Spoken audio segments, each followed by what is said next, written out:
Ένας τίτλος αρκεί, μία μόνο φράση, διατυπωμένη με τη χειρουργική ακρίβεια της ψηφιακής κακεντρέχειας, ικανή να γκρεμίσει μέσα σε λίγα δευτερόλεπτα μια διαδρομή 30 ολόκληρων χρόνων. Επιτέλους αποκαλύφθηκε η αλήθεια για τη γυναίκα του.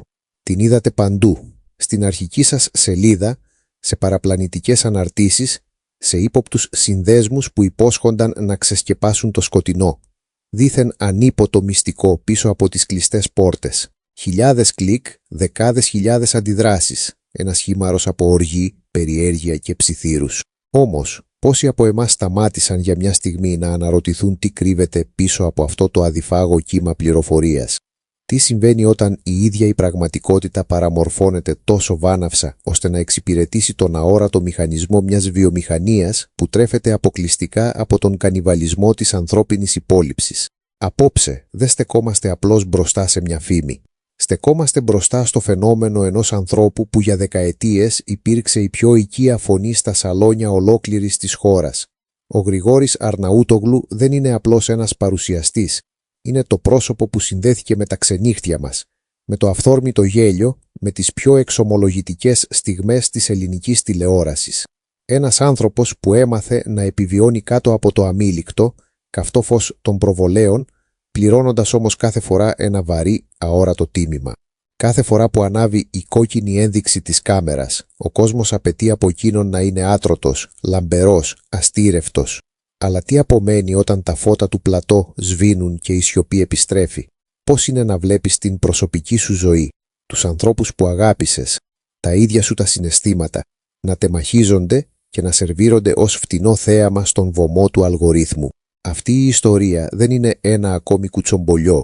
Είναι η ανατομία μιας μεγάλης ψευδαίσθησης. Είναι η διαδρομή ενός ανθρώπου που τόλμησε να μιλήσει ανοιχτά για τους δαίμονές του, για το άγχος, για τη μοναξιά της κορυφής, μόνο και μόνο για να δει την ευαλωτότητά του να μετατρέπεται σε όπλο εναντίον του. Πριν βιαστείτε να κρίνετε, πριν δεχτείτε άκρητα την επόμενη κραυγαλαία επικεφαλίδα, σας καλώ να ακολουθήσουμε τα ίχνη από την αρχή. Να κοιτάξουμε πίσω από τη λαμπερή βιτρίνα της δημοσιότητας, εκεί όπου η αλήθεια δεν γράφεται με πηχιαίους τίτλους, αλλά με ανθρώπινα λάθη, σιωπηλές μάχες και μια αξιοπρέπεια που παλεύει να σταθεί όρθια μέσα στην καταιγίδα. Ας αφήσουμε πίσω τον θόρυβο. Η πραγματική ιστορία ξεκινά τώρα, όταν τα φώτα του πλατό σβήνουν, μια εντελώς διαφορετική πραγματικότητα αρχίζει να αναπνέει μέσα στη σιωπή. Για περισσότερες από 3 δεκαετίες, το κοινό έχει συνηθίσει να βλέπει τον Γρηγόρη Αρναούτογλου ως την απόλυτη ενσάρκωση της ελληνικής ψυχαγωγίας. Έναν άνθρωπο που μπαίνει στα σπίτια των τηλεθεατών με αφοπλιστική οικειότητα, ένα αυθόρμητο γέλιο και εκείνη τη μοναδική ικανότητα να κάνει τον καθένα να νιώθει σαν να συνομιλεί με έναν παλιό φίλο. Όμως, πίσω από την αστραφτερή βιτρίνα της prime time ζώνης, πίσω από τους προβολείς και τα χειροκροτήματα, υπάρχει ένα τίμημα που ελάχιστοι μπορούν να φανταστούν. Ένα τίμημα βαρύ, αόρατο και συχνά αβάσταχτο. Η τηλεόραση είναι ένας χώρος που τρέφεται από την εικόνα, αλλά απαιτεί την ψυχή σου. Στα τέλη της δεκαετίας του 90 και στις αρχές των χρόνων του 2000, ο Γρηγόρης βρέθηκε στη δίνη μιας σαρωτικής επιτυχίας. Από τα πρωινάδικα μέχρι τα μεγάλα reality επιβίωσης και τα λαμπερά σόου του Σαββατοκύριακου, το πρόσωπό του ήταν παντού. Όμως, όσο η δημοτικότητά του εκτοξευόταν, τόσο περισσότερο η προσωπική του ζωή μετατρεπόταν σε δημόσια περιουσία. Η πίεση των νούμερων τηλεθέασης δεν ήταν απλώς ένας επαγγελματικός δείκτης, ήταν ένας καθημερινός εφιάλτης που μετρούσε την αξία ενός ανθρώπου ανά τέταρτο της ώρας. Ο ίδιος, σε στιγμές σπάνιας και αφοπλιστικής ειλικρίνειας, αποφάσισε να ρίξει τη μάσκα. Δεν δίστασε να μιλήσει ανοιχτά για τη μάχη του με την κατάθλιψη, ένα θέμα που για χρόνια αποτελούσε ταμπού στο λαμπερό κόσμο των διασημοτήτων. Εξομολογήθηκε της κρίσης πανικού, εκείνες τις ξαφνικές στιγμές που ο αέρας δεν φτάνει στους πνεύμονες, που η καρδιά χτυπά σαν να θέλει να δραπετεύσει, ακόμα κι αν λίγα λεπτά μετά πρέπει να βγεις ζωντανά στον αέρα και να χαμογελάς σαν να μην συμβαίνει τίποτα. Αυτός ο βασανιστικός διχασμός ανάμεσα στον δημόσιο διασκεδαστή και τον εσωτερικά τραυματισμένο άνθρωπο είναι ο πραγματικός πυρήνας της διαδρομής του. Παράλληλα υπήρξε και μια άλλη, εξίσου σκληρή μάχη. Η συνεχής σύγκρουση με την εικόνα του σώματός του και το βάρος. Σε μια βιομηχανία που λατρεύει την επιφανειακή τελειότητα, τα κιλά Οι αυξομειώσεις και οι αλλαγές στην εμφάνιση δεν ήταν απλώς προσωπικά ζητήματα, αλλά θέματα σχολιασμού σε πάνελ, άρθρα και κακόβουλα σχόλια. Ο Γρηγόρης μίλησε για τα χάπια αδυνατίσματος που έβαλαν σε κίνδυνο την υγεία του, για την ψυχολογική πίεση να χωρέσει στα αυστηρά καλούπια της τηλεοπτικής αισθητικής και για το πώς η ανασφάλεια μπορεί να σε κυριεύσει ακόμα και όταν βρίσκεσαι στην κορυφή. Η επιτυχία, όσο γλυκιά κι αν φαίνεται από απόσταση, φέρνει μαζί της μια βαθιά μοναξιά. Όταν κλείνει η πόρτα του καμαρινιού και φεύγουν οι κάμερες, μένεις μόνος με τις σκέψεις σου, με την κούραση και με την αγωνία για το αύριο. Ο Γρηγόρης Αρναούτογλου δεν έκρυψε ποτέ τις ρογμές του. Αντίθετα, με τα χρόνια, αυτές οι ρογμές έγιναν το πιο αυθεντικό κομμάτι της παρουσίας του. Μέσα από το The Two Night Show δεν ήταν πια απλώς ο παρουσιαστής που ρωτάει, αλλά ένας άνθρωπος που ακούει, έχοντας πρώτα ο ίδιος περάσει μέσα από τις πιο σκοτεινές διαδρομές της ανθρώπινης ευαλωτότητας. Αυτή η διαρκής πάλη ανάμεσα στο φως του στούντιο και τις σκιές της ψυχής δεν είναι μια απλή τηλεοπτική ιστορία. Είναι η απόδειξη ότι πίσω από κάθε μεγάλο όνομα, πίσω από κάθε επιτυχημένο χαμόγελο, κρύβεται ένας άνθρωπος που δίνει τις δικές του σιωπηλές μάχες.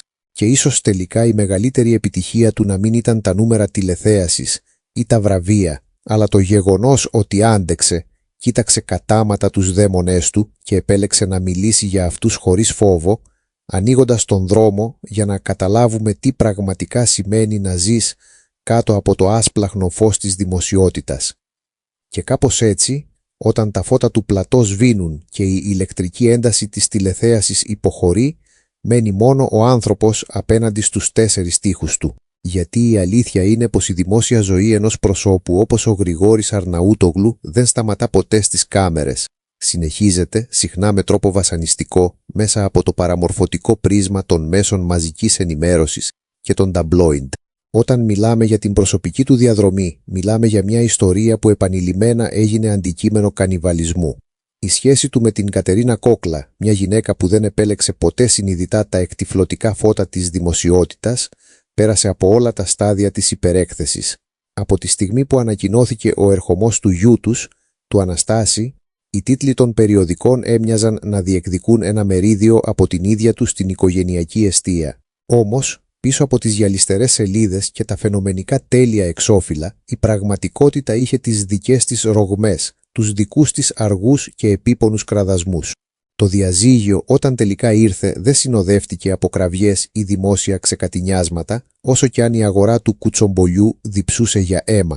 Αυτό ακριβώς ήταν που εξόργησε τον μηχανισμό των κίτρινων εντύπων, η απόλυτη αξιοπρέπεια με την οποία οι δύο τους επέλεξαν να διαχειριστούν το τέλος.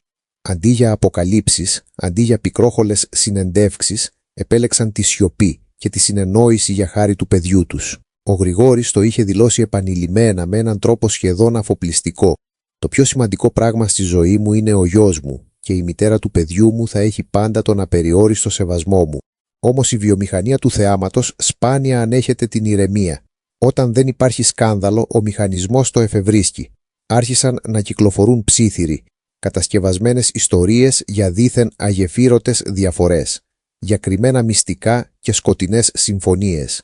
Η κοινή γνώμη, εθισμένη στο δράμα, άρχισε να αναζητά το ανύπαρκτο βρώμικο παρασκήνιο, γιατί σε έναν κόσμο που τρέφεται από την καταστροφή, μια ώριμη, πολιτισμένη απομάκρυνση μοιάζει σχεδόν βαρετή. Και έπειτα ήρθε στη ζωή του η Νάνση Αντωνίου, μια συνεργάτιδα, μια γυναίκα από τον ίδιο επαγγελματικό χώρο, ένας άνθρωπος που κατανοούσε από πρώτο χέρι την πίεση του ραδιοφώνου, της παραγωγής, του τηλεοπτικού παρασκηνίου. Η σχέση τους δεν γεννήθηκε μέσα από κοσμικά πάρτι ή φανταχτερές εμφανίσεις, αλλά μέσα από την καθημερινή τριβή, τη στήριξη στα δύσκολα και μια βαθιά ουσιαστική κατανόηση. Κι όμως, ακόμα κι αυτή η σχέση δεν έμεινε στο απειρόβλητο. Τα πρωτοσέλιδα αναρωτιόνταν διαρκώς. Γιατί δεν παντρεύονται? Τι κρύβεται πίσω από την απόφασή τους να κρατούν χαμηλούς τόνους? Υπάρχει ένταση πίσω από τις κλειστές πόρτες. Η συνεχής ανάγκη του κοινού να ανατέμνει την προσωπική ζωή των άλλων λειτουργεί σαν ένας αόρατος καθρέφτης των δικών μας ανικανοποίητων επιθυμιών.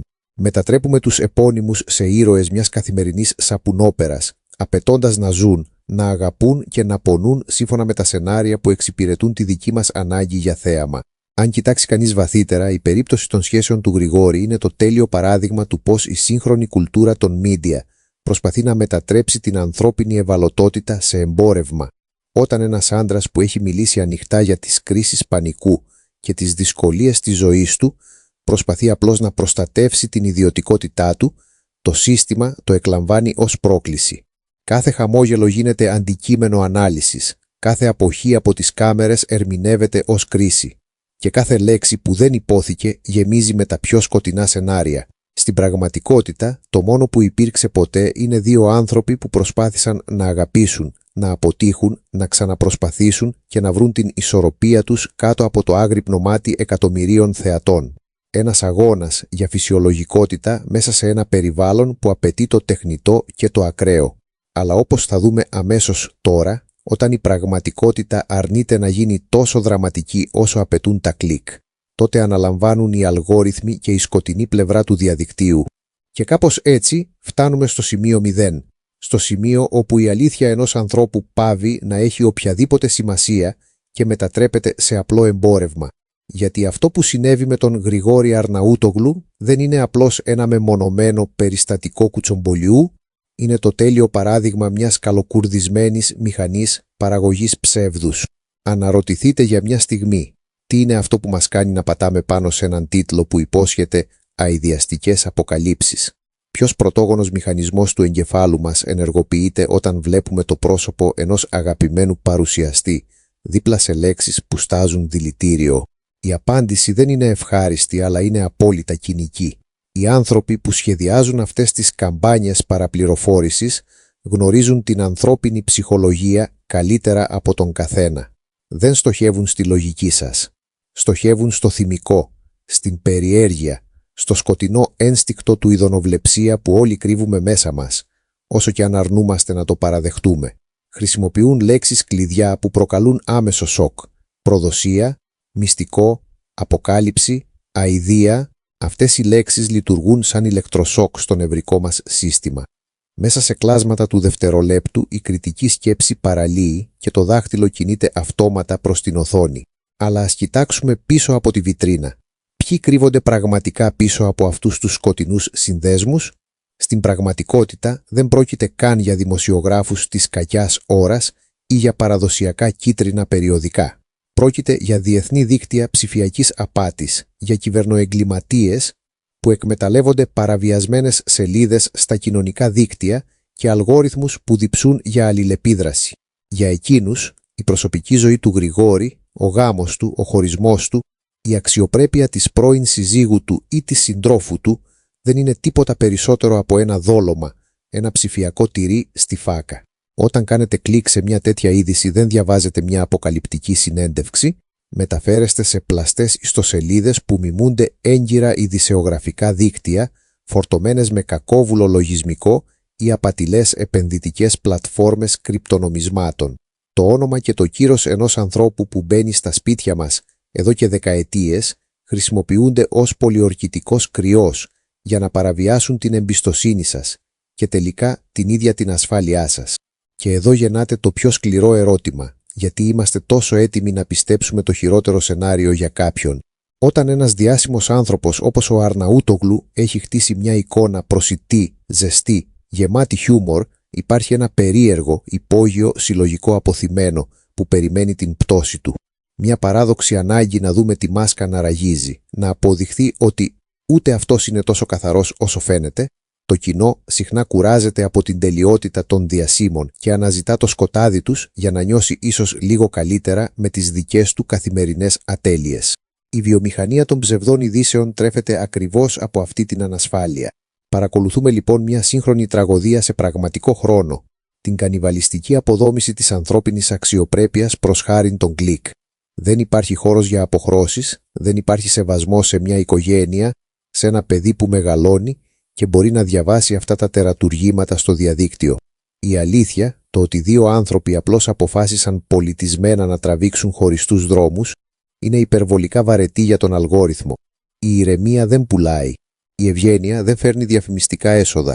Αυτό που πουλάει είναι η σύγκρουση, το αίμα στην αρένα, ο διασυρμός.